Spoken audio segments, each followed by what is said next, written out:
Hey, wait. Before you skip ahead, just to let you know, you can actually watch the full version of this on our Patreon, and you can actually watch next week's episode a full week in advance. I mean, it's very easy. I mean, right down there in the description, or right up here in the corner. Feel free to give it a click, and we'll see you there.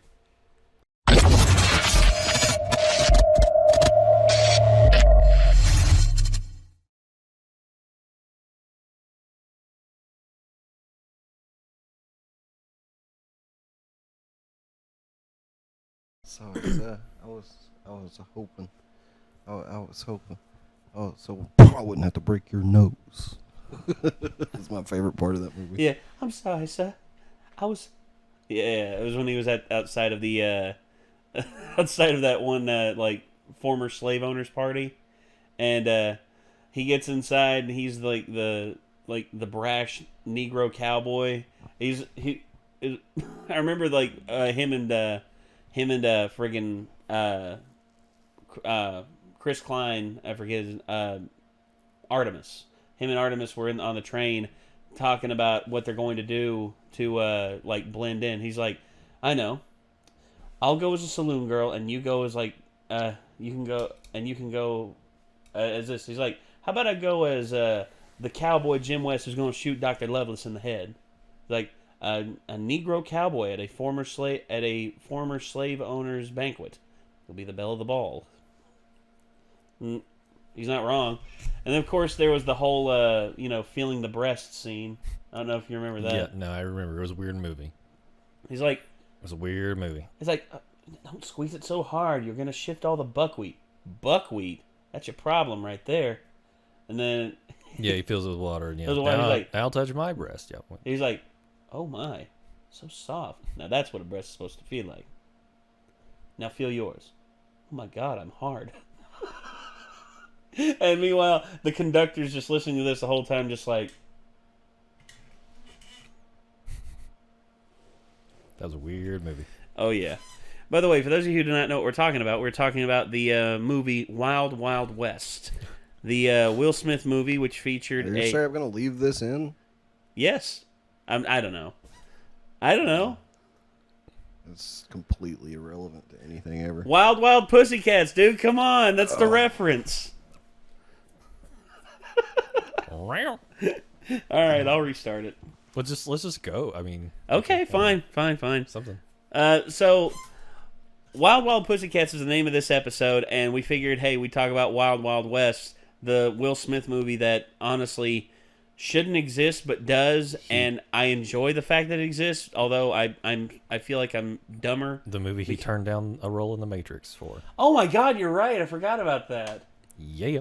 Wow, turned down the role of Neo. Life is weird, huh? Yeah, and not only that, did you know that the whole story about Kevin Smith? He worked with the producer of the film, John Peters, on the Superman movie. Yep. And the guy wanted a giant spider fight, and he finally got the giant spider fight, but it was in Wild Wild West. It was a Thanagarian snare beast. Yes. Holy crap. Yep. It brings back the memories. And then, Kev Smith said he was sitting there watching it, he's like, oh, this is complete shit. And then he goes to the canyon, and all of a sudden, it's a giant fucking spider. And then, Kev's like, he got his giant spider. I'm so happy for him. Man wants a giant spider. Gonna get him a giant spider. Yeah, indeed. And I'm really happy about that. I'm really happy that that movie exists. Although I can safely say I am dumber because of that movie. So My Hero Academia is we're in full stride now on season 3. We're in episode 2, and the title of this episode is Wild Wild Pussycats, which is the whole reason why we were talking about Wild Wild West. And Nick also did not get as much sleep last night, so if he appears to be a bit, off kilter, that's the reason why. So we're gonna try and take this as quickly as possible. So I tried to sleep. It's just hard to sleep when you can't fucking breathe. Well, it's the whole thing where his inhaler is not functioning properly. Would it help if I got like a really big straw? We put it in your mouth and I just That's not how that works, man. I don't think that would be comfortable. Or you could give him a full tracheotomy. I'm just saying, Just like squeeze the tube in there and just like all of a sudden you hear. crouch beside your bed like a little gremlin. My straw. Just running. Maybe like a fun, like running down in the wacky morning. straw. You know. Well, see, the thing is, when you blow out, that's mostly carbon dioxide. So I don't know. No, If that there's a would bit of work oxygen well or there. not. But not enough for like a human body to sustain itself with for an extended For like period 8 of time. hours of sleep. I mean, have you ever tried it? Do you know? No, and I don't want to find out. Maybe I have highly oxygenated exhalation. Either that or you're just Jesus Christ and you're going to heal him every time he dies, or just Oh. resurrect him every time he dies. It'll be like that one short off of Mad TV when the Terminator kept killing Judas, and Jesus is just like, stop! Stop killing Judas! But he's going to kill you. I know! I had to bring him back! Ah! And then the Terminator's just like, I cannot allow this. Boom! Keeps killing Judas. Totally missed that one. Oh, dude, it's one of the greatest Mad TV skits of all time. It's hands down one of my favorites.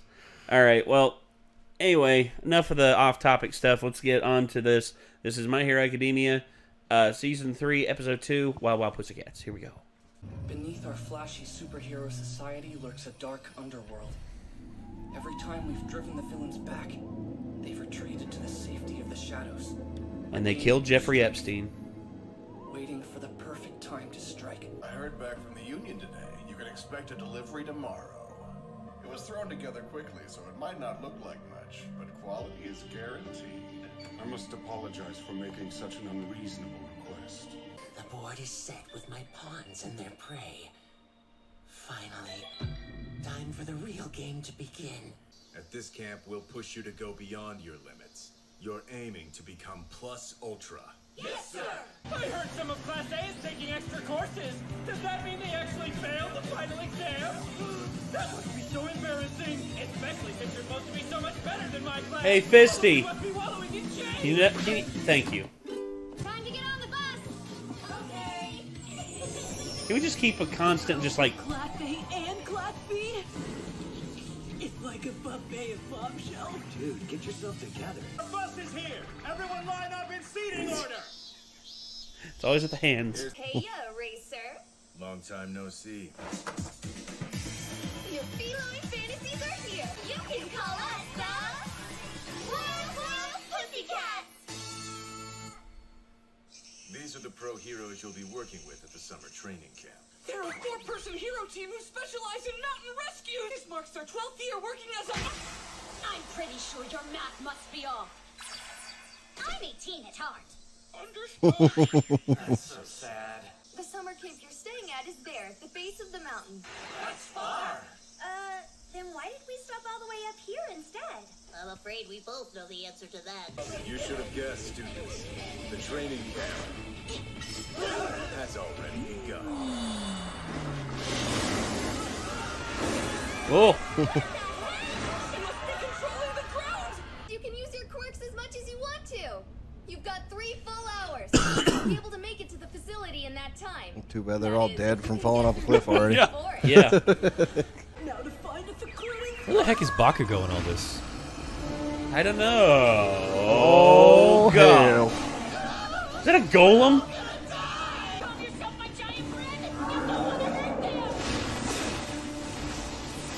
Koda's power lets him control animals, but is this one immune? I don't think it's an animal. Pixie Bob's quirk. It's what? Pixie Bob's quirk. You've got them on a pretty crazy Oh, okay. It's made of dirt. Hoping to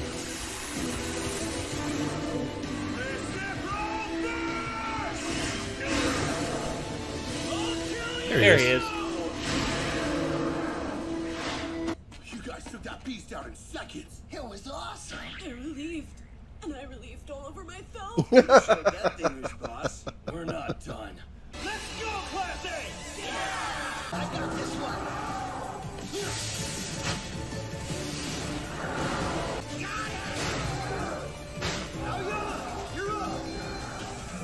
Bonjour. 1.3 million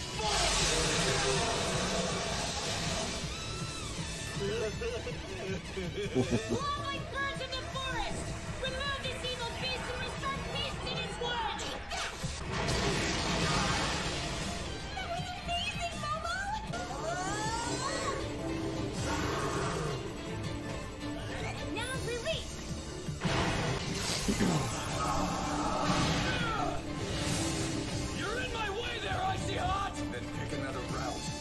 How pointless to want to be a hero.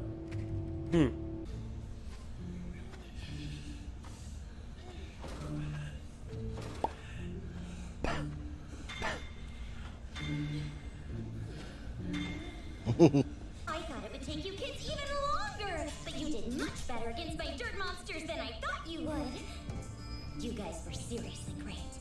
Especially the four of you! It seems like you've had quite a bit of experience. It's gotten worse lately. She's at the age to take a mate. Speaking of people's ages, Choose your words carefully, boy. I've just been wondering since we got here earlier.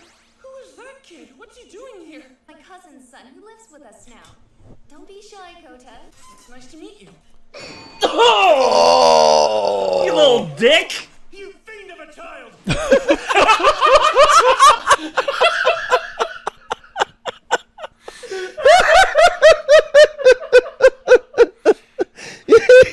That delivery was so good. Good on Ida for sticking up for his bro. You fiend of a child! Okay, I gotta see that again. High school hero course. It's nice to meet you.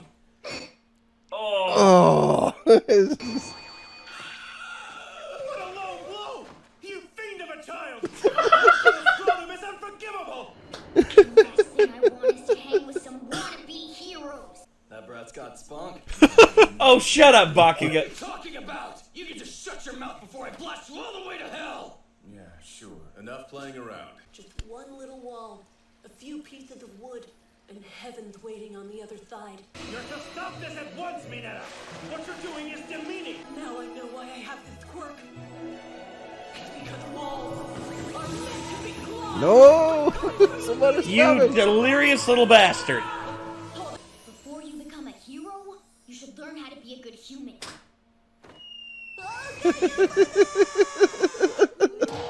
Oh, He didn't deserve that. no! We owe you one! Damn. He got a peek at heaven. There's a lot more than I expected him to show. We might have to censor a little bit of that. Suppose that's the danger of teaching kids your age. Well, anyway, I'm just glad he's all right. You You we must didn't have put been anything fast on. to catch him. If he'd had a normal childhood, maybe he would have admired heroes like you did growing up. What happened? It was Mandalay's cousins. Kota's parents, that is. They were heroes too. They were killed while protecting citizens. Perhaps the most respectable way for any hero to die. How do you even begin to explain to a child that his parents died honorable deaths? They were his entire world, everything. But to him, his parents had left him behind. Heroes just don't make any sense to Kota. After all, if his parents hadn't been heroes, they would still be here. Good morning, class. Today we begin a training camp that will increase your strength. Our goal is to increase your skills exponentially so that each of you earns a provisional license. When you first started school, your record was 705.2 meters. Let's see if you improve. Go to hell! Go to hell. 709.6 meters. Wow. That's it? 4 meters better. But those improvements have mostly been limited to mental prowess and technical skill, with a slight increase in stamina thrown in along the way. Your quirks really haven't grown that much stronger, not on a fundamental level. This will be so hard you'll feel like you're dying. Let's hope you all survive. With a face like that, I hope I do too. Damn. So it looks like we got a little bit of a thing here. Wonder if it's... Yeah, okay. If Fully All Might's aware. kept it a complete secret that it's his quirk that he has, and like, you know, how he can't really use 100% of it, it's like, obviously it's already fucking strong. Yeah. And he's still working on being able to use more of it without hurting himself.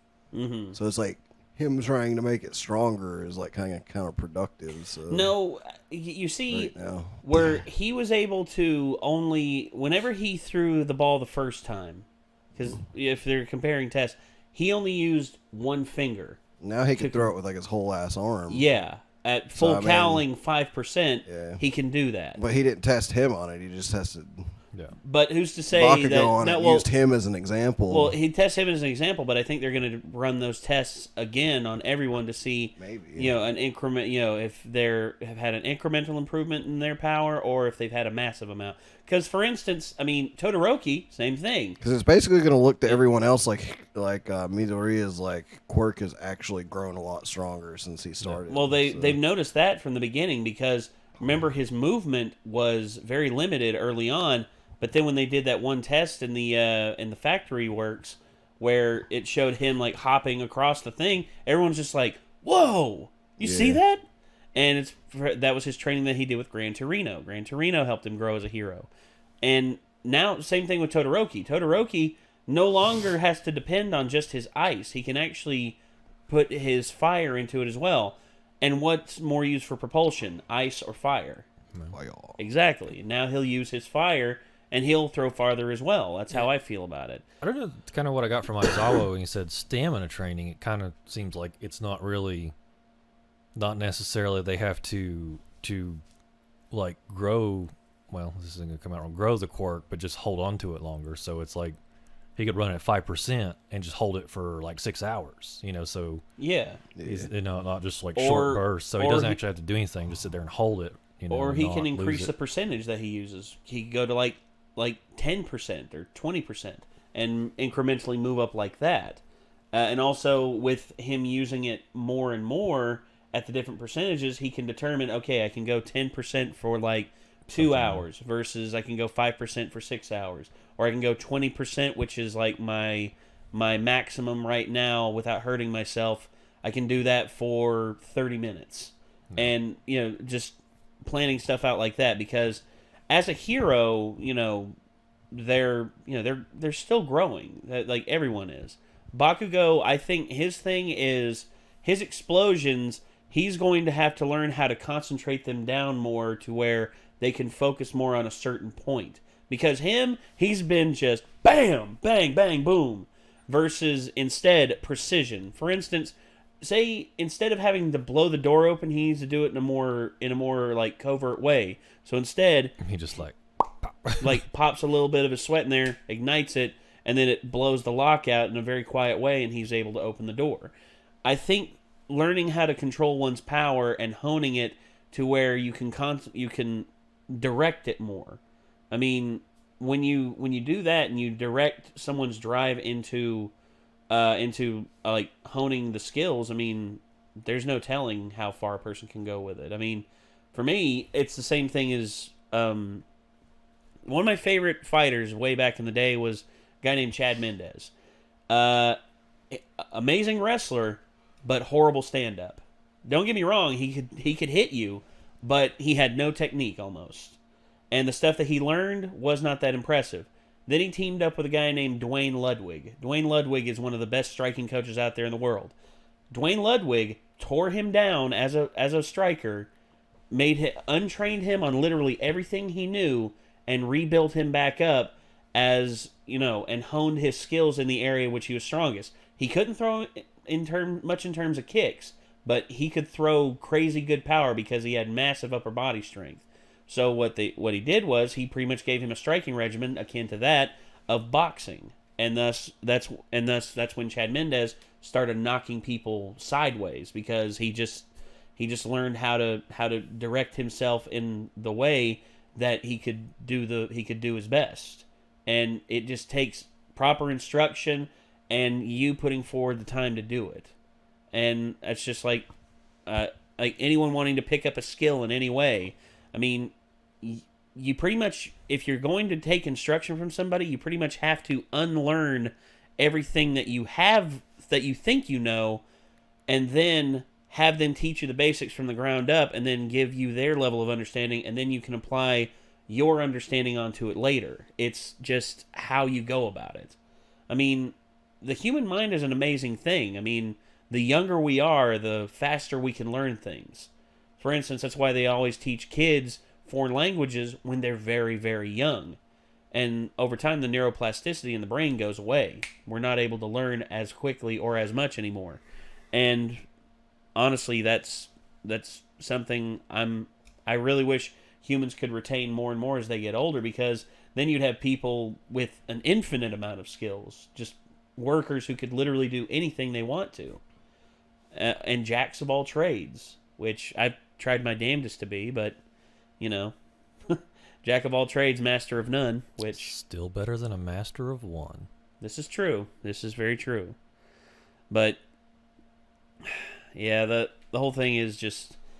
You have to dedicate yourself, is what I'm saying. You dedicate yourself and you have the right instruction, there's no telling how good you can get at something. No telling. Anyway, there's a little mini scene here at the end, from the looks of it, so let's get to it and see what it's all about. This is going to be nothing more than a warning shot. We'll pull those false heroes down from their shining pedestals. And in doing so, we'll create a bright new future for this world. That's gross. Sure thing, Staples.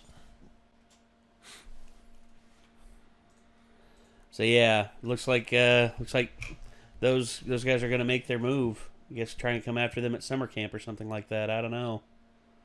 You got to have conflict in this season somehow, and if they're going to be at summer camp the whole time, we already did a tournament arc, which we had last season. This season, I think maybe they're going to do more personal interactions between the heroes, and also more personal interactions between the heroes and the villains, because we have all these new villains to play with. Don't 100% know what their skills are, don't 100% know what they're capable of. I think from the personal interactions they're about to have with the heroes, I'm thinking maybe that's how we're going to learn what they're capable of, and also, what the heroes, how the heroes can grow over the season. Because if they get their asses kicked, then that's a watermark that they have to reach by the end of the season, or by another time. Next time they fight that villain. Or villain, same thing. Say one of the villains gets their asses kicked by one of the heroes, and then all of a sudden they're just like, I need to get stronger now. I didn't know they were that strong. And then they get stronger, and then that means the hero has to get stronger, and it's just a complete build-up of both stories and everything. All right. No, sorry. I don't mean to keep ranting and raving. I just need the video to end soonish. Sorry. Okay. Well, ladies and gentlemen, I guess that's going to do it. Nick needs to... He's dying.